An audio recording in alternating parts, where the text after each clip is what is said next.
Mesdames, Messieurs, bonjour, bienvenue au journal. Ce qu'il faut retenir de l'actualité, les actions de lutte contre le paludisme ont enregistré quelques succès en 2017 avec la réduction de près de 500 000 cas de palu selon les données du Comité national de pilotage du plan stratégique mis en œuvre par le ministère de la Santé. Une guerre larvée se déroule à Washington entre démocrates et républicains autour du budget toujours pas adopté à cause de l'intransigeance des démocrates. La chef de file Nancy Pelosi a été interdite de voyage par Donald Trump. Audience présidentielle pour commencer. Roch Marc Christian Kaboré a reçu ce matin le représentant spécial de l'Union européenne pour le Sahel. Les deux personnalités ont passé en revue la mise en œuvre du G5 Sahel, aussi bien dans son volet sécuritaire que celui concernant le développement. Les discussions ont aussi porté sur le programme du Burkina qui sera chargé bientôt de la présidence du G5 Sahel. Reportage Pascal Kadi. Le Burkina Faso accueille bientôt la présidence du G5 Sahel, une présidence que l'Union européenne veut voir très active dans la mise en œuvre des actions programmées. Le représentant spécial de l'Union européenne pour le Sahel est venu parler au président du Faso de la contribution de l'Union européenne dans la réalisation de ce programme établi à Nouakchott, en Mauritanie. Nous avons abordé tous les sujets sur cette présidence avec réitération de l'appui de l'Union européenne sous son leadership, et j'ai pu annoncer justement une des mesures que son Excellence le Président avait proposées, qui a été acceptée, c'est de faire une réunion à Bruxelles des ministres des Affaires étrangères, du G5 et de l'Union européenne le 18 mars. Ça va avoir lieu le 18 mars à Bruxelles, et c'est une initiative, comme je dis, du Président de la République qui a été acceptée, ce qui démontre son leadership et justement sa volonté de bien mettre en œuvre tout ce qui a été fait dans les deux secteurs fondamentaux, le secteur de la sécurité et le secteur du développement. Même si l'on a l'impression que le G5 Sahel peine à voir le jour, le représentant spécial de l'Union européenne est confiant. Beaucoup de progrès sont enregistrés selon les diplomates. Il insiste plutôt sur le volet développement du programme.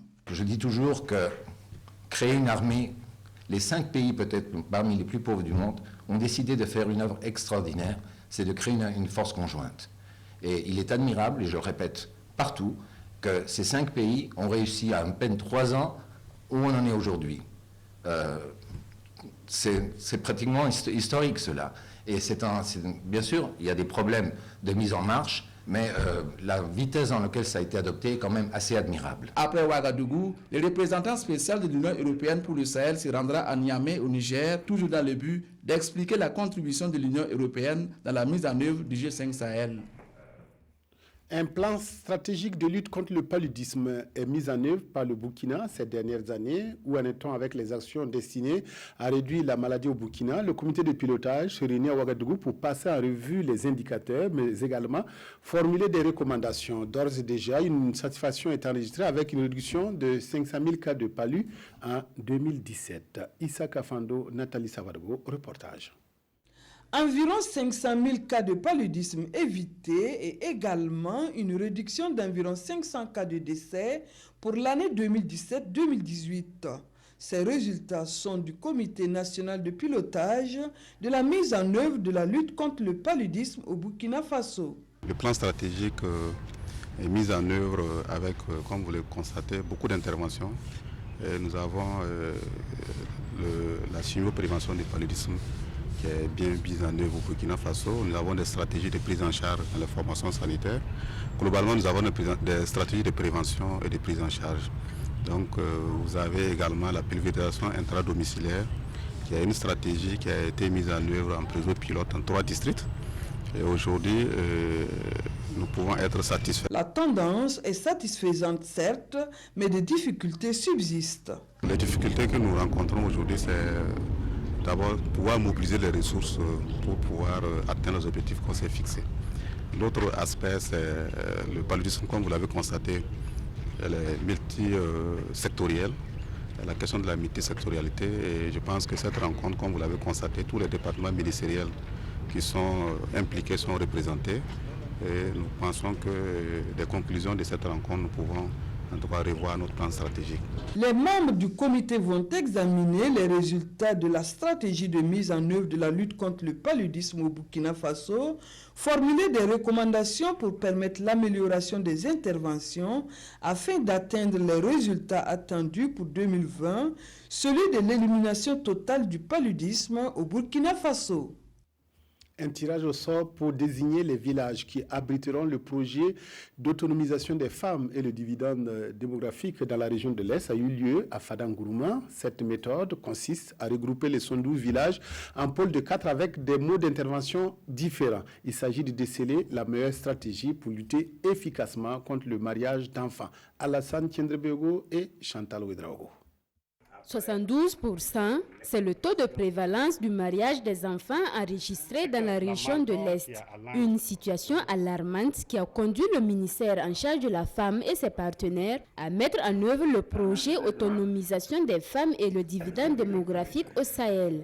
Cet atelier de FADA vise à faire un tirage au sort des villages devant bénéficier des activités du projet appelées zones de traitement et les zones de contrôle, c'est-à-dire sans aucune intervention. Ce système permettra aux acteurs d'identifier la meilleure formule pour lutter efficacement contre le mariage précoce. Ces 72 villages ont été subdivisés en 4 villages. Il y a le premier groupe qu'on considère comme le groupe contrôle. Eux, ils ne recevront pas d'intervention. Le deuxième groupe va recevoir seulement les espaces sûrs. Le troisième groupe va recevoir les espaces sûrs plus la formation en entrepreneuriat. Et le quatrième groupe va recevoir les espaces sûrs, la formation en entrepreneuriat et un appui financier pour mener des activités génératrices de revenus. Expliquer aux populations quel est le procédé qui a été utilisé pour que leur village soit retenu comme zone de traitement ou comme zone de contrôle. Il y aura encore d'autres étapes parce qu'il y a une évaluation qui va se faire et il faut que tous les villages puissent effectivement participer à l'enquête qui sera menée pour évaluer l'impact. Autorités et leaders des communautés concernées saluent la transparence du processus et s'engagent à accompagner la mise en œuvre des activités.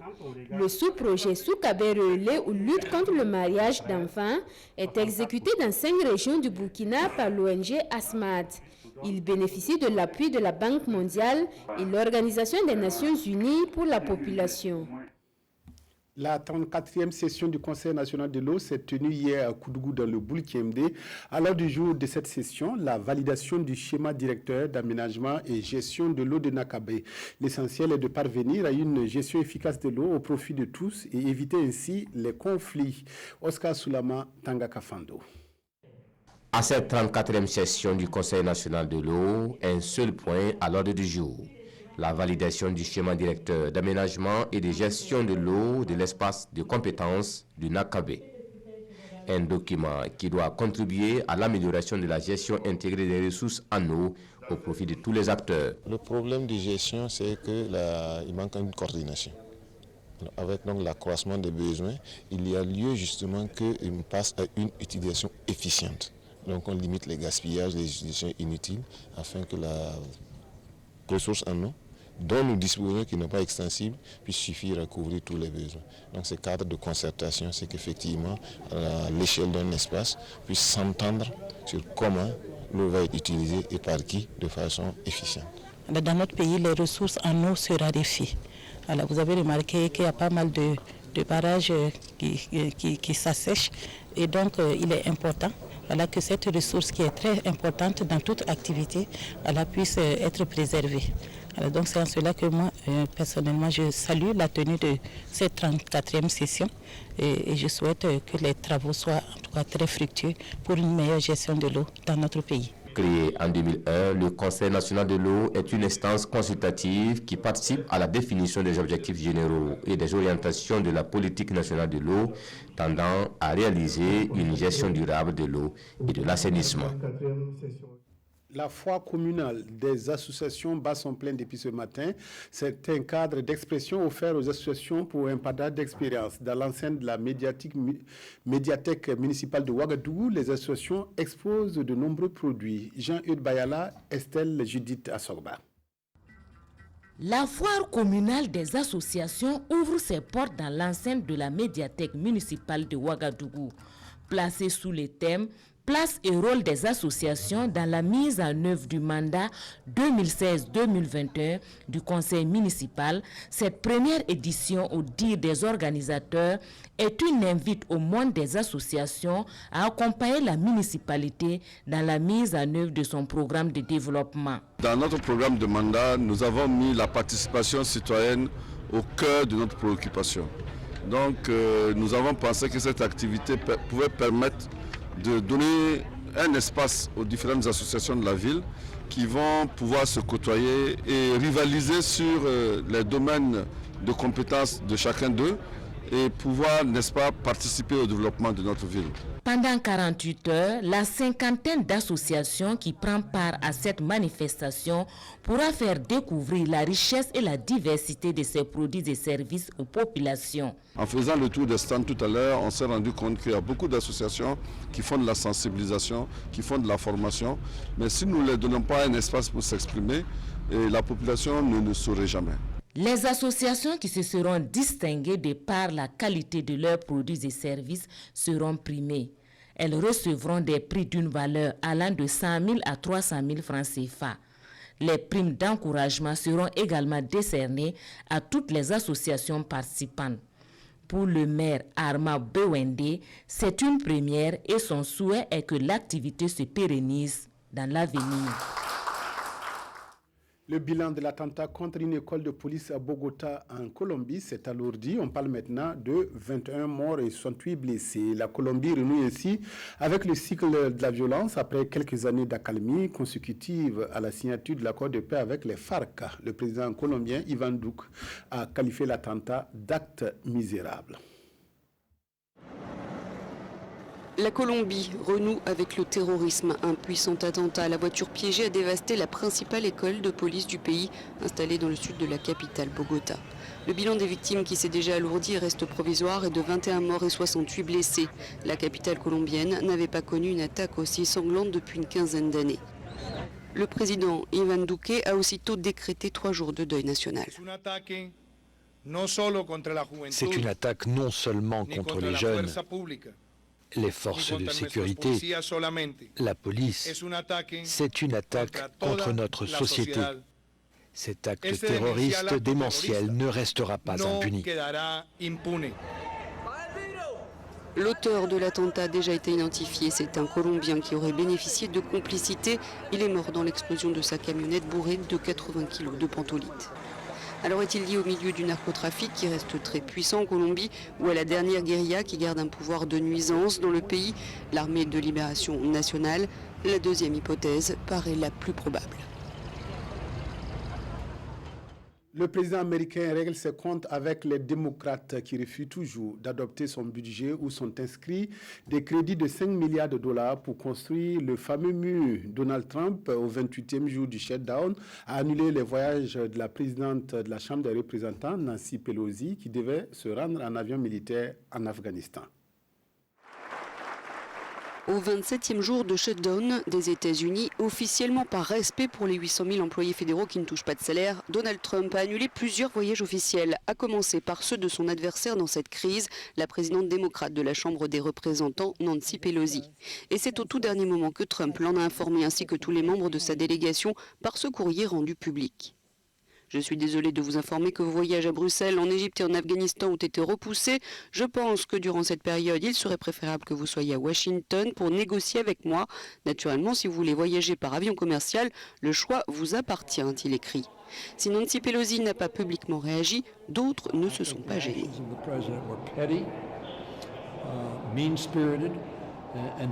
Je pense que les actions du président sont mesquines. Ce n'est pas digne d'un président des États-Unis. Après tout, Nancy Pelosi est en 3e ligne pour occuper la présidence des États-Unis, selon notre Constitution. Ce genre d'action mesquine est malheureusement trop habituel pour ce président. Quitter le pays en plein shutdown, je ne pense pas que cela soit approprié, notamment si elle estime que le discours sur l'état de l'Union doit être repoussé. Tout le monde pourrait se calmer un peu, se réunir et discuter pour faire passer le peuple américain avant ces histoires de voyage et résoudre le problème. Trump a aussi annulé son déplacement au Forum économique de Davos. Nancy Pelosi devait se rendre à Bruxelles, où elle était attendue ce vendredi par la chef de la diplomatie européenne, un voyage que Trump a qualifié de mission de relations publiques, et cela a déplu. La crise post-électorale en République démocratique du Congo continue de faire l'objet de commentaires dans les journaux. Les quotidiens s'intéressent aussi à la situation sécuritaire du Burkina. La revue de presse avec Aimé Solange Digma. Actualité nationale, un vendeur de kiosque tue son voisin à Orodara, affiche le journal de tous les Burkinabés. Encore un mot dû à une tension de voisinage, dira l'Express du Faso, qui se demande d'ailleurs quelle mouche a-t-elle pu piquer les Burkinabés. Tout en rappelant les événements de Yirgou et de Nafuna, ce journal pense que la vie humaine n'est plus sacrée dans ce pays. Malheureusement, indique ce journal, l'état est faible. Entre réagir vigoureusement et provoquer le courroux des uns et caresser dans le sens du poil et avoir la sympathie des autres, le gouvernement semble être dans un dilemme dont il faut sortir, car il va falloir faire face à l'autre face hideuse du terrorisme qu'est l'enlèvement des expatriés au Burkina, à l'image du géologue canadien retrouvé mort à Gorom Gorom, rétorque le quotidien, qui recommande à chacun d'imaginer sa part de contribution pour aider les FDS dans ce combat qu'on pourrait qualifier de combat de libération nationale, un combat qui vaut bien que tout le reste. Il faut le mener et le gagner, enjoint-il. Actualité internationale en RDC, climat post-électoral tendu à Kinshasa, indique Sidoya, marqué par de nombreux actes de violence et d'intolérance. La campagne électorale a laissé un goût amer à beaucoup de militants.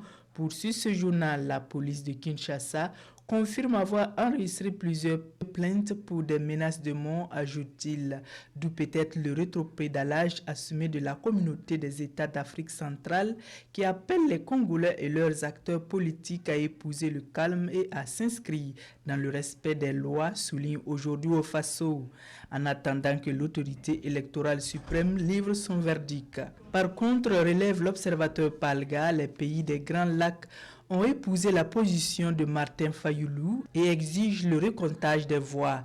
Il faudra donc, d'après ce journal, une dextérité d'orfèvre à la diplomatie de l'Union africaine pour parvenir à un consensus des chefs d'État de la communauté des États d'Afrique centrale et des pays des Grands Lacs sur ce casse-tête congolais. Il revient en tout cas à l'instance panafricaine, insiste le pays, de travailler à désamorcer la crise. Fin de cette édition, merci de l'avoir suivi. Excellent après-midi en compagnie des programmes de la RTB.